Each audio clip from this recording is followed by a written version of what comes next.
नमस्कार, आप देख रहे हैं डिजाना विशेष और मैं हूं डॉक्टर प्रतीक श्रीवास्तव। घड़ी आधी घड़ी घड़ी में पुनियाद, तुलसी संगत साधु की कटे कोटि अपराध। साधु की संगत मात्र से, संत के सानिध्य मात्र से हमारे अनेक अपराध कम हो जाते हैं या नष्ट हो जाते हैं। इसी भाव से आज हमारे साथ स्वामीनारायण संप्रदाय के पूज्य श्री सतश्री महाराज मौजूद हैं। इंदौर में एक राम कथा सुनाने के लिए वो आए थे। राम कथा का भव्य समापन हुआ है। लाखों लाख लोगों ने उस राम कथा में स्वामी जी को श्रवण किया, उनके विचारों को सुना। अनेक लोग राम कथा सुनाते हैं, गांव गांव में, लोक लोक में, खरंजों में, गांवों में राम कथाओं का आयोजन होता है। और राम की कथा ऐसी है जो श्रुति अनुश्रुति है, जिसका अनेक बार वर्णन होता है। और जितनी बार आप राम कथा का वर्णन करते हैं, जितनी बार आप राम कथा को सुनते हैं, उतना ही नया अनुभव होता है, उतने ही उसके नए अर्थ, नई मीमांसा, नए भाव, नए सारांश हमको प्राप्त होते हैं। आइए आज बात करते हैं स्वामी सतश्री महाराज जी से राम कथा के बारे में, कलयुग के बारे में और कलयुग में जो विचारित बुराई हैं उन सब के बारे में। स्वामी जी, आपका बहुत स्वागत है और आपको दर्शकों की तरफ से, डिजाना समूह की तरफ से मेरा बहुत प्रणाम। प्रणाम। स्वामी जी, इस कलयुग में मेरे मन में एक विचार बार बार आता है कि जगह जगह कथाओं का आयोजन हो रहा है, जगह जगह भंडारे हो रहे हैं, भजन हो रहे हैं, कीर्तन हो रहे हैं, धार्मिक आयोजनों की बाढ़ से आई हुई है। और खासकर जिन राज्यों में चुनाव हो रहे होते हैं वहाँ तो धार्मिक आयोजन बहुत बढ़ जाते हैं। लेकिन बावजूद इसके जो पापाचार है, जो दुराचार है, जो व्यभिचार है, बलात्कार है, स्त्रियों के प्रति जो अत्याचार है, उसमें कोई कमी नहीं आती। जिस तरह से कथाएं बढ़ती जा रही हैं उस तरह से हमारे कुकर्म भी बढ़ते जा रहे हैं। क्या कथाएं हमारी जनता को, हमारे लोगों को में चारित्रिक बदलाव लाने में असफल रही है? प्रतीक जी, बात ऐसी है कि एक तो पहली बात है कि वक्ता का जो वर्तन अच्छा रहेगा, उनका जीवन सच्चा रहेगा, तो ही बात की असर श्रोता पर होती है। और दूसरी बात है कि कथाएं तो अच्छा काम कर रही है, किंतु साथ साथ में आज जो मोबाइल है और मोबाइल में जो ऐसे दृश्य दिखाए जाते हैं, और आजकल लोग हर दिन 4-5 घंटा मोबाइल में ही व्यतीत करते हैं, तो आदमियों का मन बहुत विकृत होता जा रहा है मोबाइल की वजह से भी। और पहले बड़े लोगों का मन विकृत होता था, युवा लोगों का, अब छोटे बच्चों का भी मन विकृत मोबाइल के कारण हो रहा है। कल ही मेरे पर एक 12वीं कक्षा पढ़ने वाले विद्यार्थी का फ़ोन आया था कि स्वामी जी, मैं इतनी बुरी आदत में फंस गया हूँ मोबाइल देखते देखते, और हस्तमैथुन की मुझे बहुत बड़ी आदत हो गई है और 3 साल से मैं लगातार कर रहा हूँ। अभी 12वीं कक्षा में पढ़ता है, 9वीं कक्षा से उसको ये बुरी आदतें हो गई थी। तो अब मेरा शरीर भी सशक्त नहीं रहा है, अशक्ति महसूस करता हूँ और मेरा दिमाग भी काम नहीं करता है, याददाश्त भी मेरी कमज़ोर हो गई है। तो इस आदत से मुझे छूटना है, तो मैं क्या करूँ? तो इस तरह से आजकल जो हम देखते हैं, कथाएँ अपना प्रभाव बताती ही है, किंतु साथ में दुष्प्रभाव भी इस नेटवर्क के द्वारा, माने ऐसे मोबाइलों के द्वारा हो रहा है। समाज में जो विकृतियाँ आई हैं, आपने कभी बहुत अच्छी बात कही कि जो वक्ता होता है, जो कथा का प्रवाचक होता है, उसका चरित्र और उसका व्यक्तित्व जो है वो कई बार सुनने वालों पर प्रभाव डालता है। अब मैं ये सुनता हूँ, मैं एक प्रवाचिका को सुन रहा था, बड़ी अच्छी प्रवाचिका है और बहुत मधुर कथा सुनाती है।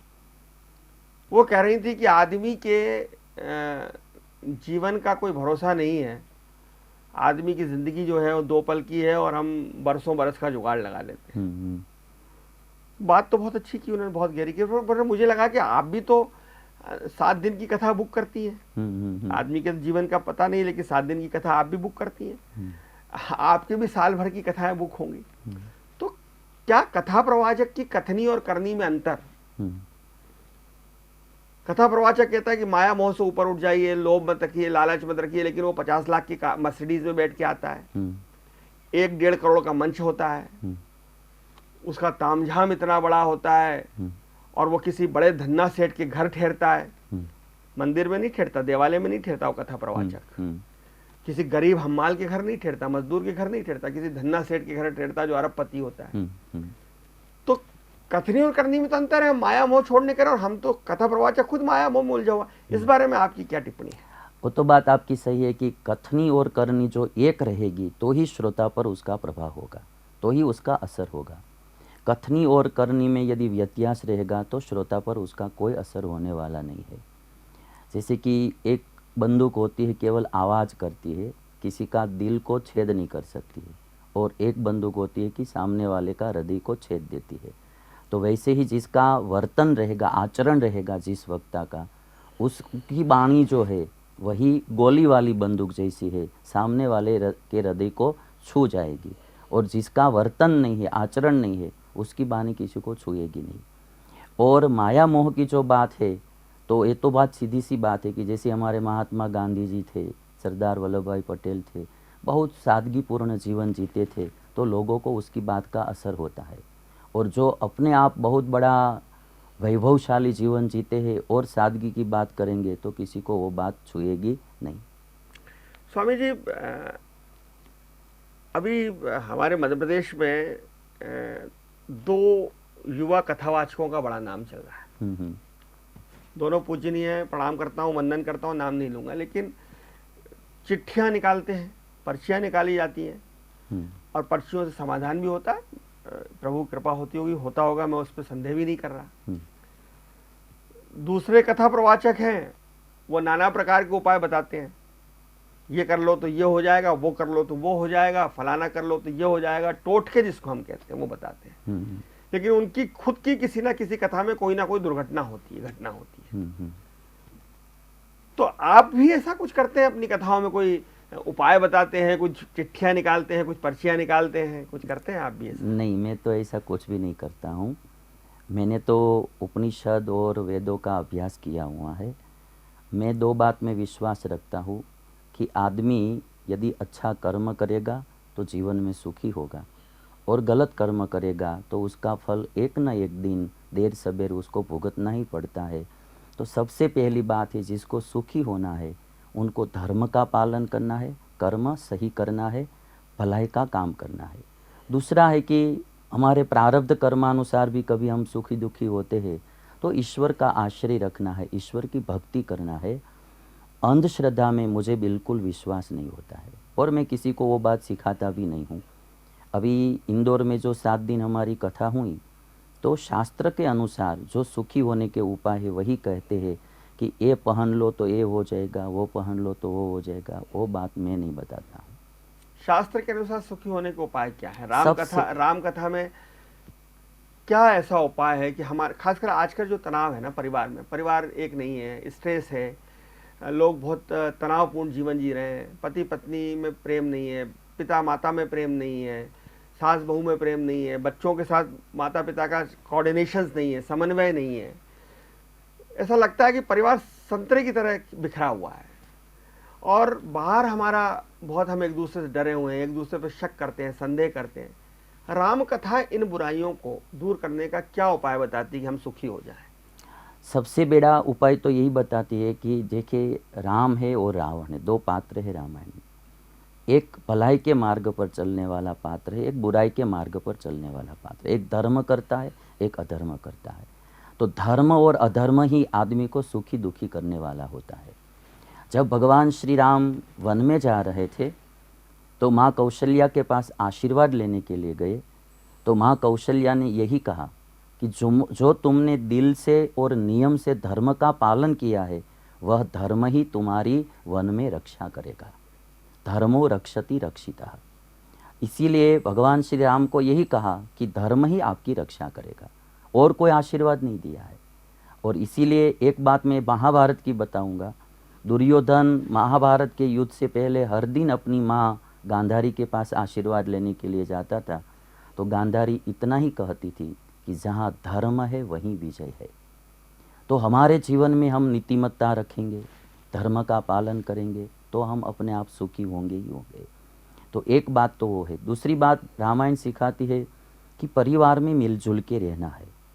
जैसे कि गद्दी थी अयोध्या की, भरत को मिली, भरत ने ली नहीं, बैठे नहीं, हाँ बैठे नहीं वहाँ, ये मेरे हक की नहीं है। पादुका रख दी, पादुका भगवान श्री राम की रख दी, ये मेरे हक की नहीं है। तो यदि आदमी कोई अन्यायपूर्वक धन नहीं प्राप्त करता है, नीतिमत्ता रखता है, तो आदमी सुखी होगा ही होगा। और जो हमारी उपनिषदों की बात है कि आदमी जो दुखी होता है वो अपने अज्ञान के कारण ही होता है। ऋते ज्ञानात् न मुक्ति ही। जब आदमी को सत्शास्त्र से, अनुभव से अच्छा ज्ञान हो जाएगा, ज्ञान शाब्दिक नहीं अनुभवात्मक, कि जो अपने आचरण में आ जाए, तो अपने आप आदमी सुखी होता है। ज्ञान बिना दुख पावत दुनिया, माया घोर अंधार में, मुक्तानंद मुनिवर विज्ञानी, पहुँचे तेज अंबार में, उद्धव संत सुखी संसार में। संत भी उसी को ही कहा जाता है, गेरुआ वस्त्र पहनने से नहीं, जिसके जीवन में ज्ञान प्रकट हुआ है, जो माया मोह में फंसे नहीं है और ईश्वर में आसक्त हुए हैं, प्रीतिमान है, वही संत है। संत, साधु और कथा प्रवाचक जो कथा सुनाते हैं, उनमें क्या अंतर है? संत की व्याख्या तो मैं यही करता हूँ कि संत कोई कपड़े पहनने से संत नहीं होते, कपड़े कोई भी हो, संत है वो आत्मगुण है। हमारे हृदय में जो संत के जो लक्षण बताए गए शास्त्रों में, उसमें 30 गुण बताए गए, जिसमें दया है, क्षमा है, तितिक्षा है, धर्म है, ज्ञान, वैराग्य, भक्ति आदि 30 गुण जिसमें रहते हैं, वही संत है। वो चाहे त्यागी भी हो सकता है और गृहस्थ भी हो सकता है, पुरुष भी हो सकता है, स्त्री भी हो सकती है, और वृद्ध भी हो सकता है, प्रहलाद, ध्रुव जैसा बालक भी संत हो सकता है। साधु, संत और साधु ऐसे तो दोनों एक ही होते हैं। और जो कथा प्रवाचक हैं, लोग इनको भी संत मान लेते हैं। तो कथा प्रवाचक में यदि ये गुण रहेंगे तो वो संत है, यदि ये गुण नहीं है तो वो संत नहीं है, तो केवल कथावाचक। अच्छा, आजकल कथा प्रवाचक जो हैं वो पॉलिटिकल पार्टीज के भी हो गए हैं, राजनीतिक दलों के भी हो गए हैं। ये भाजपा, अभी चुनाव होते हैं तो हमारे बहुत सारे विधायक जो हैं कथा करा रहे हैं। मैं समझता हूँ कि 30-35 विधायक मध्य प्रदेश की कथा करा चुके हैं, 30-35 कराने वाले हैं। और सारे जितनी कथाएं हो रही हैं हमारे मध्य प्रदेश में, वो सब पॉलिटिकल पार्टीज के नेता करा रहे हैं। कुछ कांग्रेस के कथा प्रवाचक हैं, कुछ भाजपा के कथा प्रवाचक हैं। मज़े की बात ये होती है कि एक कथा प्रवाचक पहले कह देते हैं कि मैं फलानी जगह पे जाके फलाने पॉलिटिकल के विद्वान की वहाँ कथा करूँगा, बाद में वो दबाव में आके कथा अपनी विड्रॉ कर लेते हैं, मना कर लेते हैं। तो क्या जो लोग धर्म की बात करते हैं, जो ज्ञान की बात करते हैं, जो त्याग तपस्या की बात करते हैं, वो लोग भी क्षुद्र राजनीति, गंदी राजनीति में उलझ जाएंगे? तो फिर समाज को दिशा कौन देगा? हाँ, वो तो बात सही है कि इस तरह से राजकारण में आएंगे तो किसी को प्रभाव नहीं रहेगा।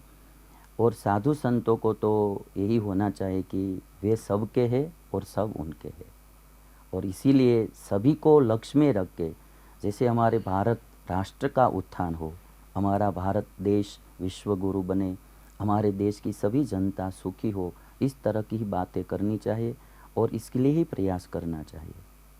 तो साधु संतों की एक पॉलिटिकल मामला नहीं होता कि वो कुछ साधु संत जो देखे जाते हैं वो अपने भाषणों में कहीं ना कहीं भाजपा का प्रचार करते हुए दिखते हैं, वो डायरेक्ट इनडायरेक्ट ऐसा करते हैं। और कई मंचों पर मैंने देखा कि देश के बड़े नेताओं का नाम लेकर वो उनकी तारीफें करते हैं, और ऐसा लगता है कि जैसे चुनावी मीटिंग हो रही है।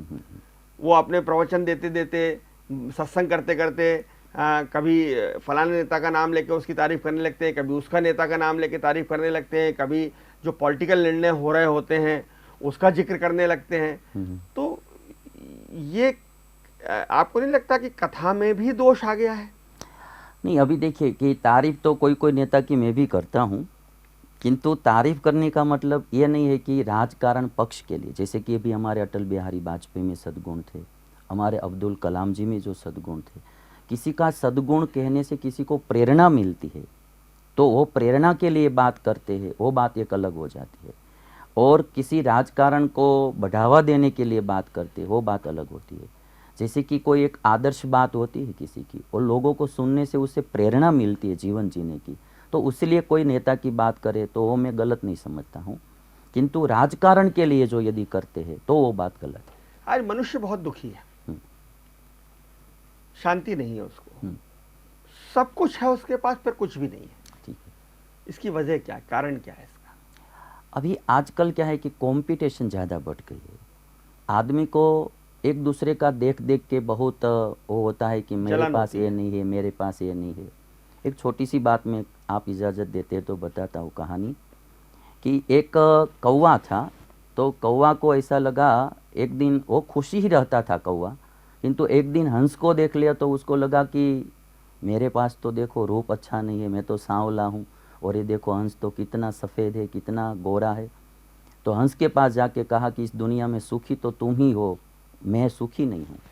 तो हंस ने कहा कि भाई ऐसी बात नहीं है, मैं सुखी ही था, एक दिन मैंने तोते को देख लिया, तब से मैं भी दुखी हो रहा हूँ कि मेरे पास तो एक ही कलर है, एक ही रंग है, और तोते के पास तो दो रंग है, हरा भी है और चोंच उसकी लाल है, तो सुखी तो वही है। तो कौवा तोते के पास गया। तोते ने कहा कि भाई मैं भी पहले सुखी ही था, किंतु मैंने जब से मोर को, मयूर को देख लिया, तब से मैं भी दुखी हूँ कि उनके पास तो कितने रंग है, वो तो रंग बिरंगी है मयूर, तो वही सबसे बड़ा सुखी है, तो मैं तब से दुखी रहता हूँ। तो कौवा एक प्राणी संग्रहालय में चला गया और वहाँ जाके मयूर से मिला। लोग बहुत देखने के लिए आए थे, जब चले गए तो मयूर से मिला कि भाई दुनिया में सबसे बड़े सुखी तो तुम ही हो पक्षियों में। तो तब मयूर ने कहा कि भाई ऐसा नहीं है, देख मैं तो पिंजरे में बंद हूँ, मैं तो ऐसा ही सोचता हूँ कि सबसे बड़ा सुखी तो इस दुनिया में कौवा है कि जहाँ जाना है वहाँ जा सकता है, जहाँ बैठना है वहाँ बैठ सकता है, मैं तो पिंजरे में बंद हूँ, सुखी तो सबसे बड़ा कौवा ही है। तो आजकल हम सबको जो हमारे पास है उसका हमको सुख नहीं है, दूसरे के पास जो है वो देख देख के हम ज़्यादा दुखी होते जा रहे हैं। ये जो हमारे यहाँ कथा प्रवचन होते हैं, पहले एक सामूहिकता के साथ होते थे। आज से 25, 30, 40 साल पहले भागवत कथाएं होती थी, राम कथाएं होती थी, और पूरे गांव की उसमें सहभागिता होती थी। लोग पैसा इकट्ठा करते थे, कथा कराते थे। महाराज जी भी गांव की धर्मशाला में, मंदिर में ठहरते थे, कभी किसी के यहाँ भोजन, कभी किसी के यहाँ चाय।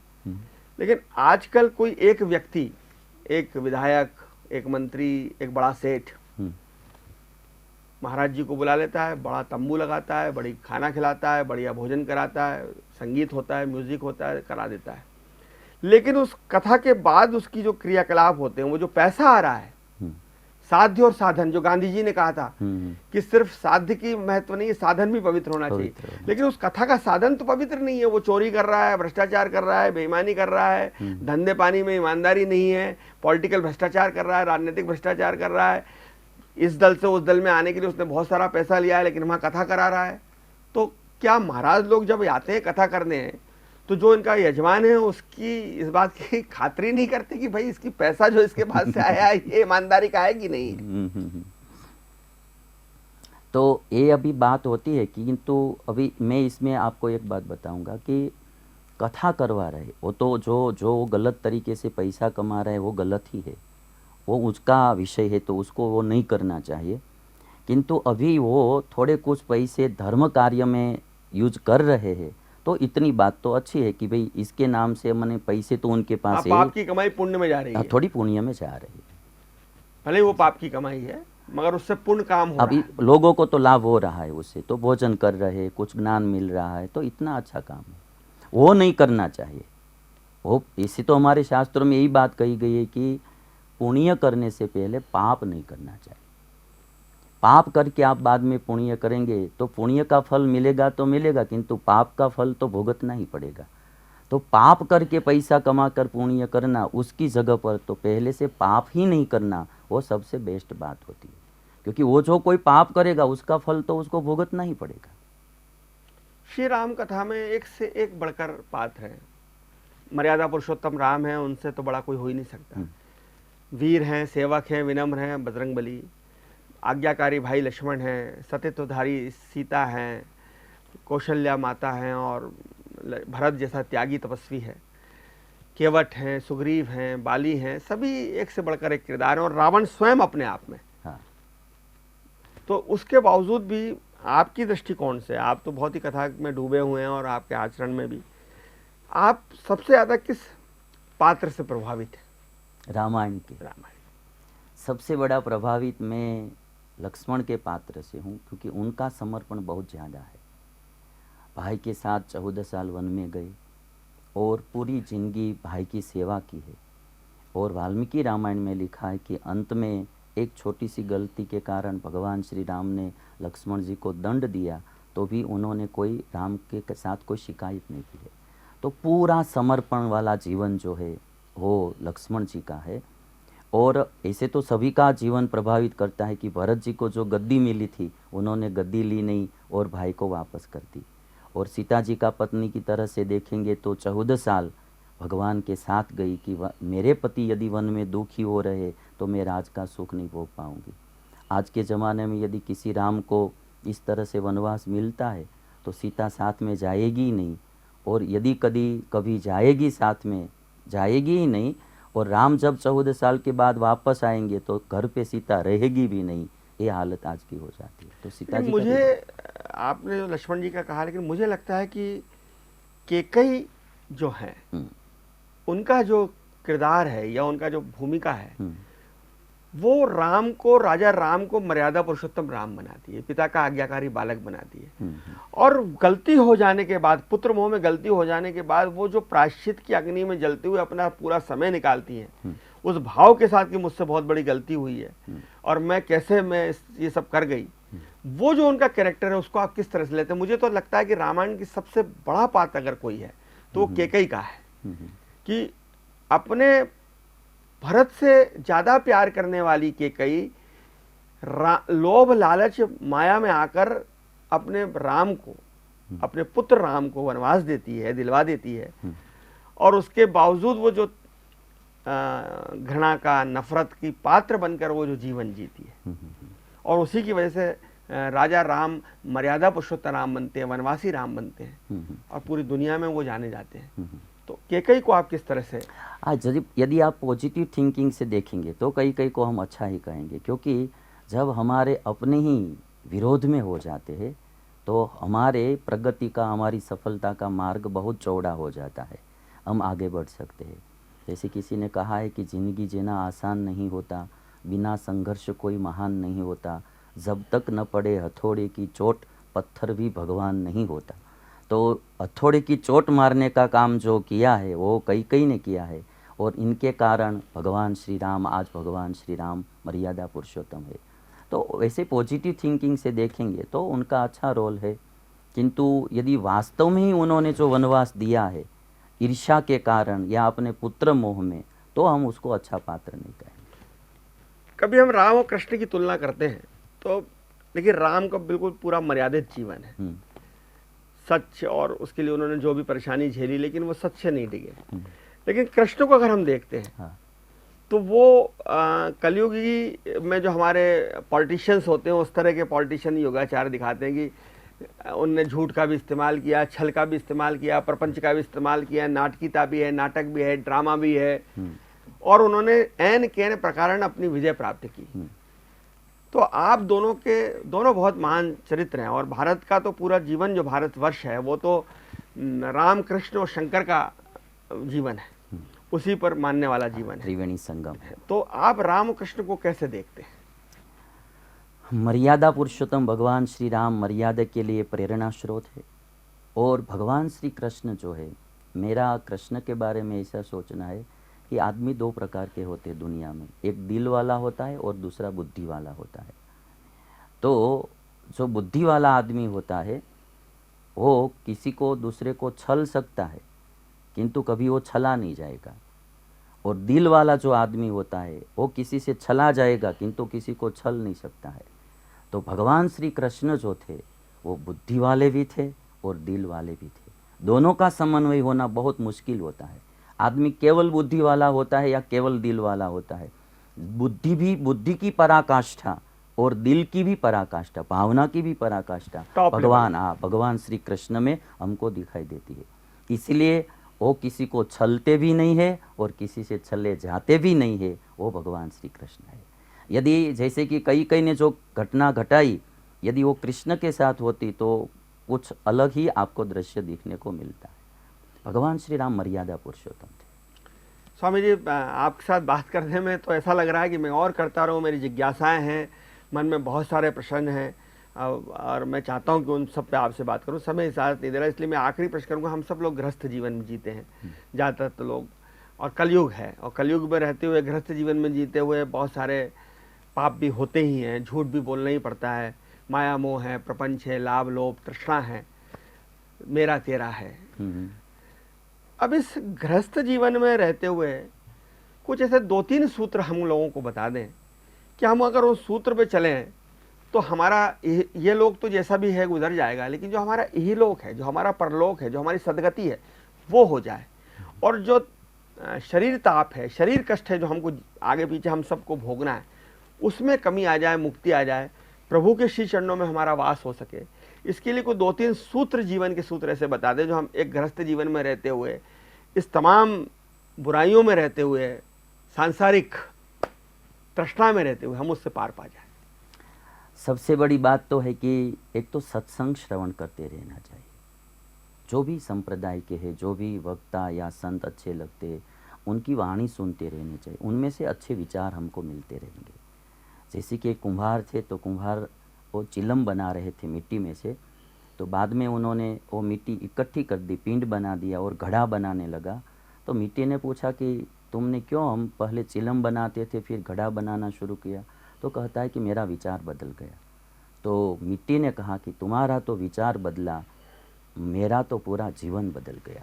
यदि चिलम बनाई होती तो उसमें तंबाकू भरी जाती, जलाई जाती, और चिलम भी जलती और पीने वाले का हृदय फेफड़ा भी जलता। और आज मुझे घड़ा बनाया, मुझ में पानी भरा जाएगा, मैं भी ठंडा हूँगा और मेरा पानी पीने वाले का पेट भी ठंडा होगा। तुम्हारा विचार बदला, मेरा जीवन शीतल रहे, औरों को भी शीतल करेंगे। तो सबसे बड़ा तो सत्संग है, ईश्वर का आश्रय, ईश्वर की भक्ति है। और 2 बात ये बताऊंगा कि हमारा स्वास्थ्य बिगड़े ऐसा खाना पीना नहीं चाहिए। वो तो गृहस्थ भी कर सकते हैं सब। आजकल मैं देखता हूँ व्यसन के कारण लोग बहुत दुखी हो रहे। कोई की मृत्यु हो रही है तो पत्नी विधवा होती है, बच्चे अनाथ होते जा रहे हैं, पूरा परिवार बिखर जाता है, दुखी होता है। तो व्यसन नहीं करना चाहिए। स्मोकिंग, ड्रिंकिंग आदि जो व्यसन है वो छोड़ देना चाहिए, उसकी कोई ज़रूरत नहीं है जीवन में। दूसरा, परिवार में थोड़ा भाव प्रेम रखना चाहिए, सुहृद भाव रखना चाहिए, थोड़ा को सहन भी कर लेना चाहिए परिवार के लिए। वो सहनशीलता नहीं है आजकल के लोगों में, ना युवाओं में सहनशीलता है। ना एक पिता ने अपने पुत्र को मार दिया इसलिए कि पत्नी ने कहा कि पहले उसको मारो, पहले सौतेले की पत्नी पुत्र को मारो, सौतेले पुत्र को, तब मैं घर आऊंगी। एक बेटे ने अपने बाप की हत्या कर दी। एक प्रेमिका ने भी कल अपने एक प्रेमी की हत्या कर दी, भागना के कह रहा था, वो चाकू लग गया। ये सहनशीलता कैसे आएगी हम में? सत्संग से ही सहनशीलता तो आती है। अच्छे पुरुषों के साथ रहने से, अच्छे लोगों के साथ रहने से, बार बार अच्छी बातें सुनने से सहनशीलता आती है। और कुसंग से दूर रहना चाहिए। जैसे कि आजकल मोबाइल में बहुत लोग बुरी चीज़ें देखते रहते हैं, तो मैं देखता हूँ कि हत्याएं भी बढ़ गई है, टेंशन भी बढ़ गया है, सुइसाइड भी बढ़ता जा रहा है। सुख सुविधा बहुत बढ़ती जा रही है, किंतु बावजूद भी हत्याएं भी। और डिप्रेशन का इलाज क्या है धर्म में? अगर मैं धर्म के आधार पर डिप्रेशन का इलाज करना चाहूँ, लोग डिप्रेस बहुत हैं। तो यही मैं बता रहा हूँ कि जो गलत चीज़ें हैं वो देखना नहीं चाहिए, उससे बचना चाहिए, कुसंग से दूर रहना चाहिए। और थोड़ा कुछ जीवन में हर दिन, मैं एक्स्ट्रा टाइम निकालने का नहीं कहता हूँ, खाते समय कोई कथा लगा लो, सुनो थोड़ी कथा, सत्शास्त्रों का अध्ययन करो। मैं एक छोटी सी बात बताऊंगा। भगवान श्री राम जब जा रहे थे वन में, गंगा पार करने की थी, तो पहले सीता जी को बिठाया नाव में, फिर स्वयं बैठे। तो एक दादाजी रेलवे स्टेशन पे बैठे हुए रामायण पढ़ रहे थे, तो एक युवान ने कहा कि दादाजी रामायण क्यों पढ़ते हो, आज के कुछ मॉडर्न मैगजीन पढ़ो, ये आउटडेटेड ग्रंथ कहलाता है। दादाजी ने कहा मुझे रस है इसलिए मैं पढ़ता हूँ। तब तक ट्रेन आ गई, तो जल्दी जल्दी दोनों चढ़ गए, ट्रेन निकल गई स्टेशन छोड़ के। तो बाद में युवान ने कहा कि दादाजी मेरी एक चीज़ स्टेशन पे रह गई। दादा ने कहा क्या? तो कि मेरी पत्नी वहाँ रह गई, मैं बिठा के आपके पास आया था, बुलाना भूल गया और ट्रेन में बैठ गया। दादा ने कहा कि आपने कभी रामायण पढ़ी होती तो ये नौबत नहीं आती, क्योंकि जब नाव में बैठे प्रभु तो पहले पत्नी को बिठाया, फिर स्वयं बैठे। तो सत्शास्त्र का पठन, सत्संग, वो हमारे जीवन में बहुत ज़रूरी है। बहुत धन्यवाद हमारी तमाम जिज्ञासाओं को शांत करने के लिए। मैंने जैसे कहा था कि कटे कोटि अपराध, घड़ी आधी में पुनियाद, तुलसी संगत साधु की कटे कोटि अपराध। स्वामी जी भी कह रहे हैं कि सत्संग करिए, ऋषि मुनियों की वाणी को सुनिए, पढ़िए, पढ़ नहीं सकते तो सुनिए, जाकर सुनिए, मंदिर में बैठकर सुनिए, नहीं सुन सकते हैं तो टीवी पे सुन लीजिए, कैसेट लगा के सुन लीजिए, रिकॉर्ड लगा के सुन लीजिए, मोबाइल में सुन लीजिए। लेकिन घड़ी 2 घड़ी अच्छी बातें सुनेंगे तो आपका जीवन भी अच्छा होगा, आपके परिवार का जीवन भी अच्छा होगा। परिवार में प्रेम से रहने मात्र से प्रभु के दर्शन हो सकते हैं। प्रभु पैसे का लोभी नहीं है, प्रभु प्यार का लोभी है, प्रेम का लोभी है। प्रभु से डरिए मत, प्रभु से प्यार करना सीखिए। और जब आप प्रभु से प्यार करने लगते हैं तो आप प्रभुमय हो जाते हैं। देखते रहिए DJNI न्यूज़, खबरों का सिलसिला जारी रहेगा। नमस्कार।